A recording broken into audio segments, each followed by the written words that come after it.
My sister pulled out my stitches to see if my surgery was real or for attention.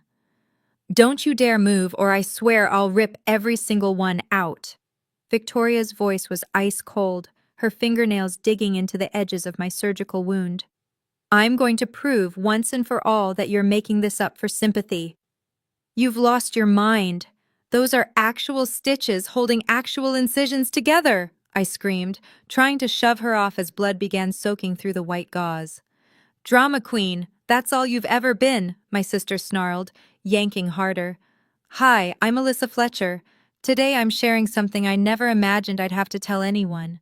Before we continue, please hit that like button, share this story, and subscribe for more real-life experiences. I never believed I'd have to completely remove my own sister from my life. But when someone physically tries to tear open your surgical wounds just to win an argument, you run out of alternatives pretty fast. What began as normal sister drama spiraled into assault charges, protective orders, and a family meltdown that shattered everything we thought we knew about each other. Victoria and I were never exactly best friends growing up. She's 4 years older than me, and from my earliest memories, she treated my existence like a personal insult. Our parents, George and Linda Fletcher, did their best to be fair, but Victoria always twisted everything into some competition I didn't realize I was even in. "Why does Alyssa get a new backpack? There's nothing wrong with mine," she'd whine, even though her backpack had broken zippers and torn straps. "Sweetie, we bought you a new one last month," Dad would explain calmly. "It's Alyssa's turn now. She's playing you both. She probably ripped hers on purpose for attention." I was 7 years old. I barely understood what attention-seeking meant. This became our pattern straight through high school. When I made the honor roll, Victoria accused me of cheating off classmates. When I landed the lead role in our school's production of Annie, she spread rumors that I'd flirted with Mr. Henderson, our drama teacher, to get the part. When I started dating Cameron during my sophomore year, she tried convincing him I was secretly hooking up with half the football team. "Your sister has serious problems," Cameron told me after Victoria cornered him in the parking lot one day. Like, needs professional help kind of problems. "She's just overprotective," I replied, still defending her behavior. "She'll mature eventually." Spoiler: she absolutely did not. I escaped to college in Oregon, partly for their excellent design program, but mostly to get away from Victoria's endless accusations and sabotage. For 4 incredible years, I could simply exist without constantly watching my back. I graduated with a degree in interior design, landed a position at a boutique firm in Seattle, and created a life completely separate from my sister's chaos. Those college years showed me what healthy sibling relationships actually looked like. My roommate Lauren would FaceTime her sister twice a week, laughing about silly things and encouraging each other through midterm stress. Sure, they bickered sometimes, but never with the vicious cruelty I'd grown up with. It was simultaneously enlightening and heartbreaking. Then everything changed when I turned 27. The pain started as a dull ache in my lower abdomen. Initially, I brushed it off as stress from a demanding client project. But when I collapsed right in the middle of a presentation to potential investors, my coworker rushed me straight to the ER. "You have endometriosis," Dr. Richardson explained after conducting several tests. "It's progressed significantly. We need to schedule surgery to remove the endometrial tissue and cysts that have developed." I called my parents from the hospital room. They arrived within 3 hours, both terrified. Mom fussed over my blankets and interrogated every nurse who walked through the door, while Dad held my hand and kept telling me everything would be okay. "Should we tell Victoria?" Mom asked carefully, knowing this was touchy territory. "Absolutely not," I said without hesitation. "Please, I can't handle her drama right now." Mom looked wounded but understood. "She's still your sister, sweetheart. She cares about you, even if she shows it strangely. She told everyone I was faking a sprained ankle when I was 13, Mom.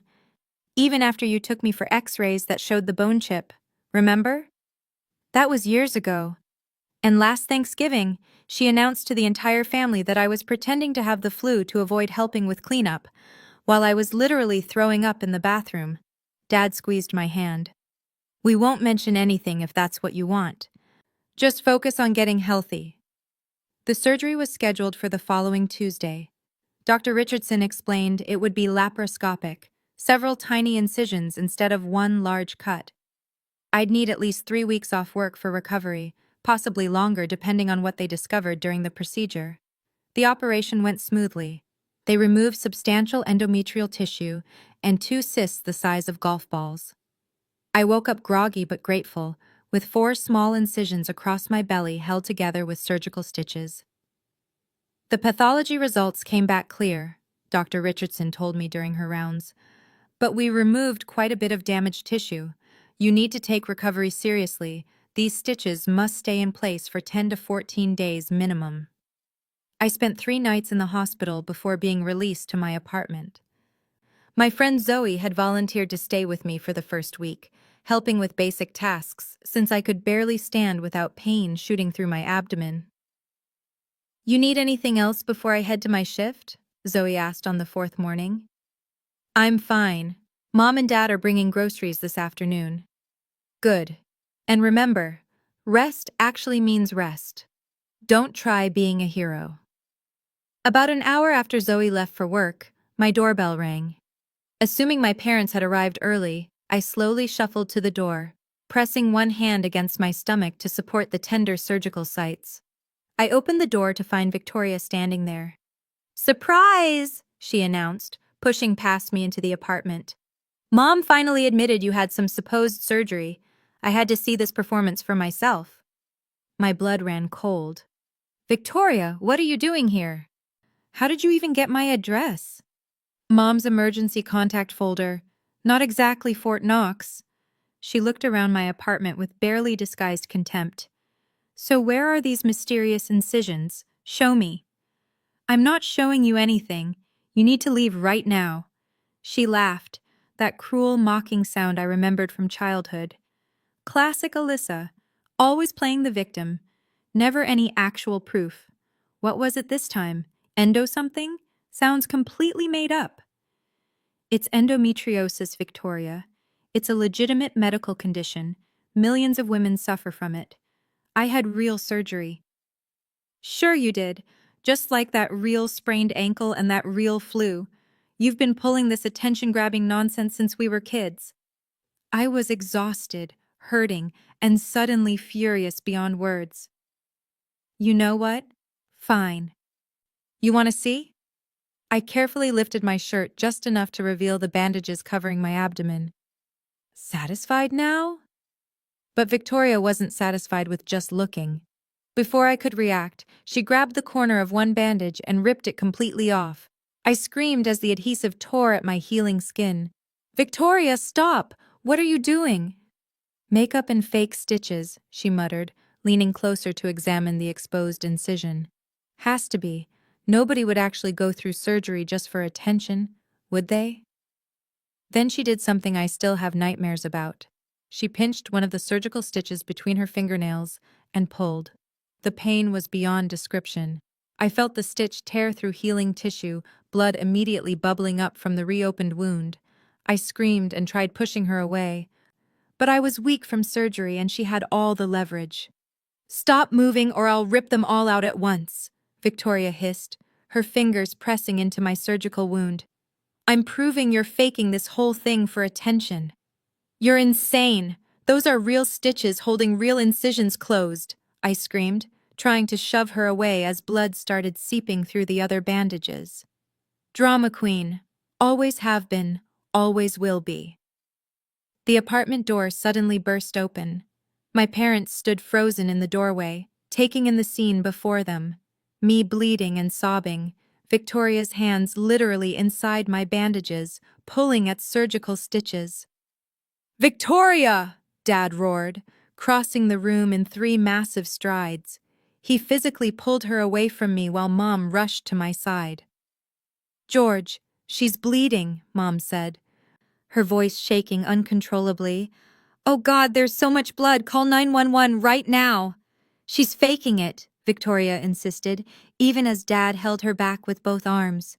It's fake blood, fake stitches, all of it. There's blood under your fingernails. Dad said quietly, and something in his tone made Victoria look down at her hands, her face drained of all color. The ambulance arrived within 8 minutes. The paramedics took one look at the torn stitches and partially opened incision and immediately began working to stop the bleeding. I was rushed back to the hospital, where Dr. Richardson had to perform emergency repair surgery. "You're fortunate she only managed to completely tear one stitch," Dr. Richardson said afterward, her expression grave. "Any more and we could have been dealing with serious complications. Infection, internal bleeding, damaged organs. Who did this to you?" "My sister," I whispered, still in shock. "We need to file a police report. This is assault, Alyssa. Medical assault." The police arrived while I was still in recovery. Victoria was arrested at my apartment, still insisting I was somehow faking everything, even when the officers showed her photographs of my medical records and surgical documentation. My parents were absolutely devastated. "How could she do this?" Mom kept repeating, tears streaming down her face. "How could she hurt you like this?" But I wasn't surprised. This was just the inevitable conclusion of years of escalating behavior that everyone had dismissed as sibling rivalry or Victoria being protective. The assault charges were just the beginning of Victoria's downfall. During the investigation, police uncovered something deeply disturbing. Victoria had been illegally accessing my medical records through her position at a healthcare billing company. She'd been tracking my doctor appointments, test results, even my prescription history for years. "This is a severe HIPAA violation," the prosecutor explained to me. "She could face federal charges on top of the assault." Her employer terminated her immediately upon discovering the breach. Not only had she violated patient privacy laws, but she'd used company resources to essentially stalk me. They had to notify all their clients about the security breach, and several threatened to cancel their contracts. The investigation revealed Victoria had accessed not just my records, but medical files of several other people she suspected of faking illnesses. Former colleagues came forward with stories about her obsessive behavior, how she'd spend lunch breaks researching medical conditions to catch people lying. Her supervisor admitted they'd received complaints about her paranoid accusations, but hadn't taken them seriously enough.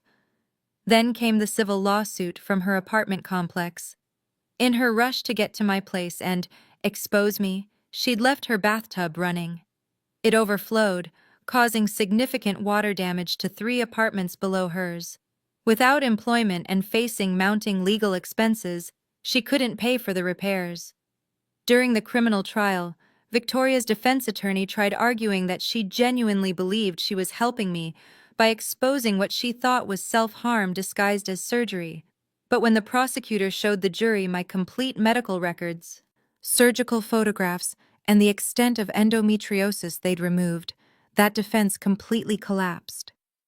"The defendant didn't call for medical help when she saw blood," the prosecutor pointed out. "She didn't take her sister to a doctor to verify her concerns. She forcibly removed surgical stitches from healing incisions, causing additional trauma that required emergency surgery to repair." Character witnesses painted a disturbing picture of Victoria's history. Former friends testified about her paranoid accusations. Ex-boyfriends described her obsessive behavior and tendency to manufacture drama. A former roommate revealed that Victoria had once accused her of faking lupus, even after accompanying her to specialist appointments. The jury deliberated for less than 90 minutes. Guilty on all counts: assault, stalking, and violation of medical privacy laws. At sentencing, Victoria finally seemed to grasp the reality of what she'd done. She tried apologizing, claiming she was starting therapy for her issues, but the judge remained unmoved. "Ms. Fletcher, you systematically stalked and harassed your sister for years, culminating in an assault that could have killed her if infection had developed. Your actions demonstrate complete disregard for her physical and emotional well-being. I sentence you to 4 years in prison, followed by 5 years supervised probation." Victoria broke down sobbing as the bailiffs led her away. Mom tried reaching for her, but Dad held her back firmly. "No," he said with quiet authority. She needs to face the consequences of her actions. The family fallout was immediate and brutal.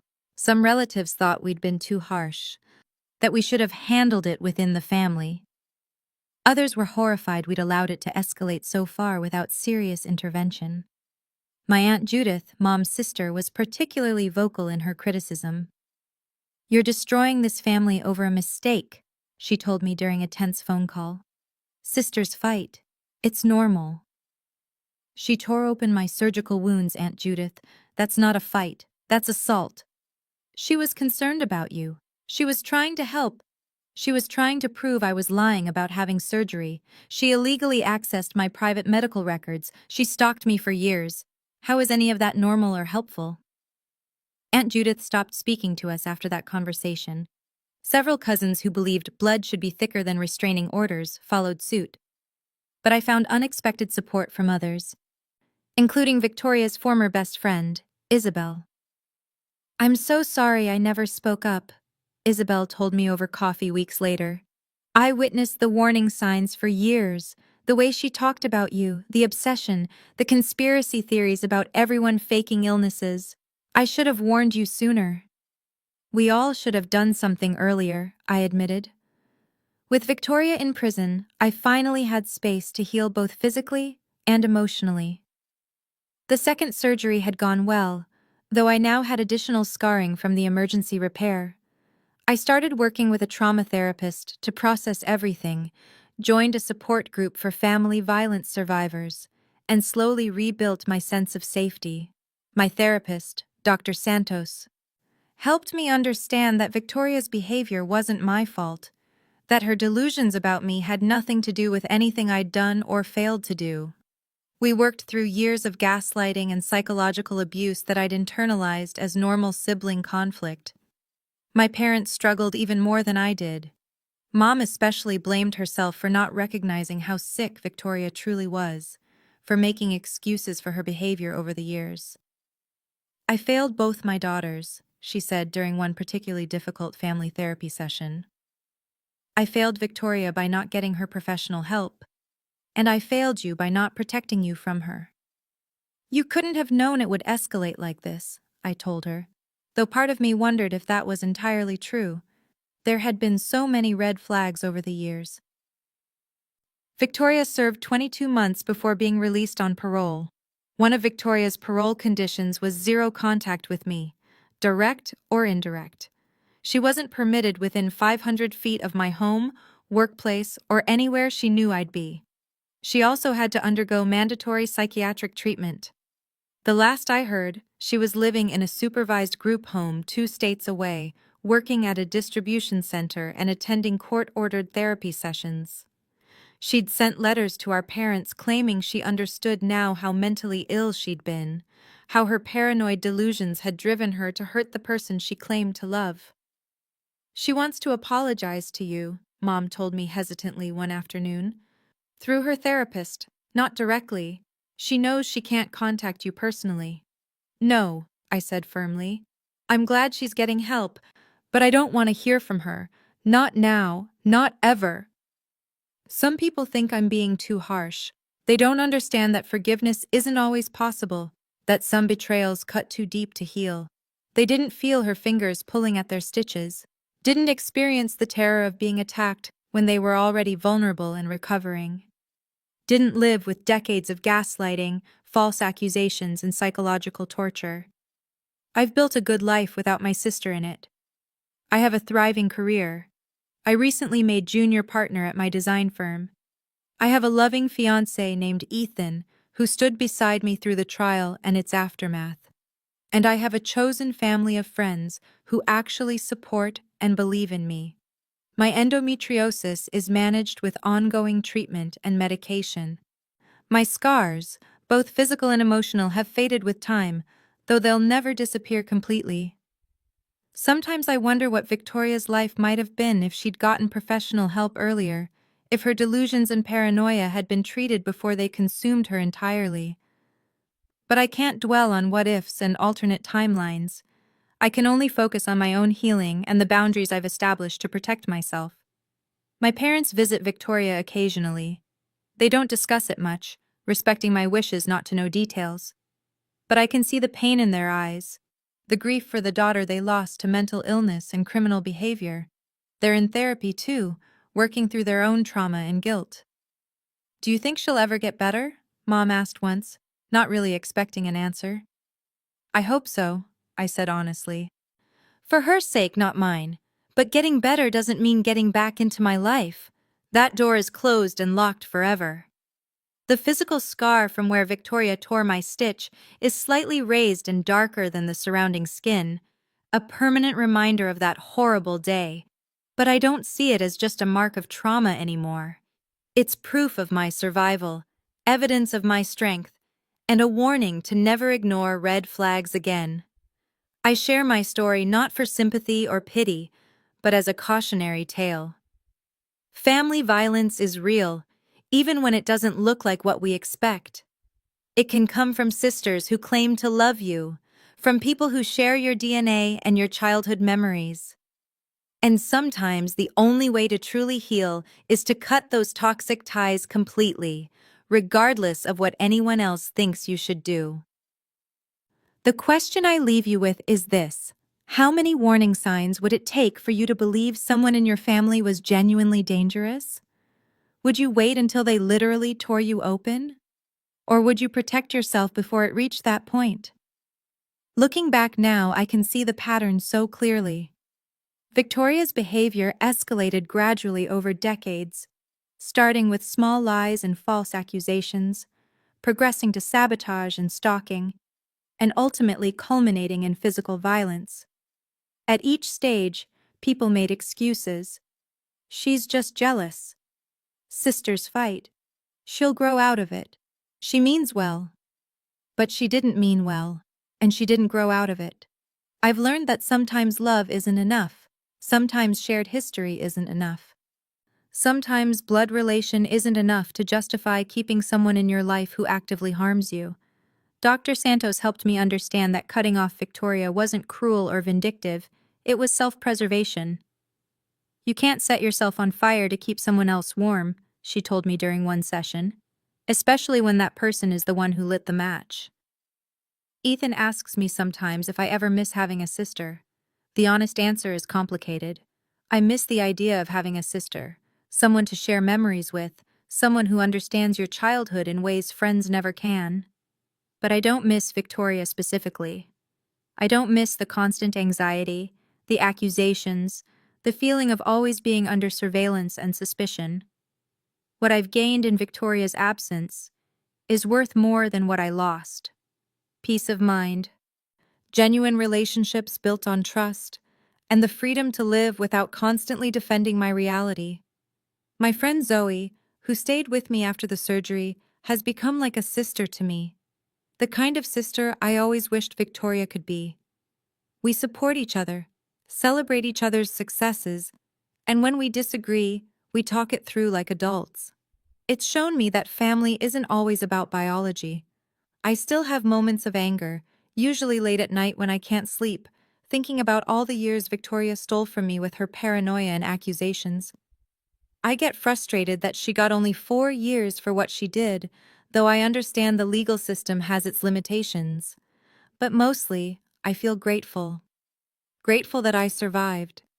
Grateful that the assault wasn't worse.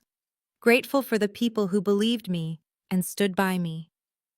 Grateful for the life I've built in the aftermath. If you're reading this and seeing yourself in my story, if you have a family member who constantly accuses you of lying, who sabotages your relationships, who makes you question your own reality, please take this as your sign. You don't have to wait until it becomes physical violence. You're allowed to set boundaries. You're allowed to walk away. You're allowed to choose yourself. Your mental health and physical safety matter more than family expectations or what other people think you should tolerate. I'm Alyssa Fletcher, and this is my story. Thank you for listening, and remember to like, share, and subscribe for more real experiences. Stay safe out there and trust your instincts. They're usually right.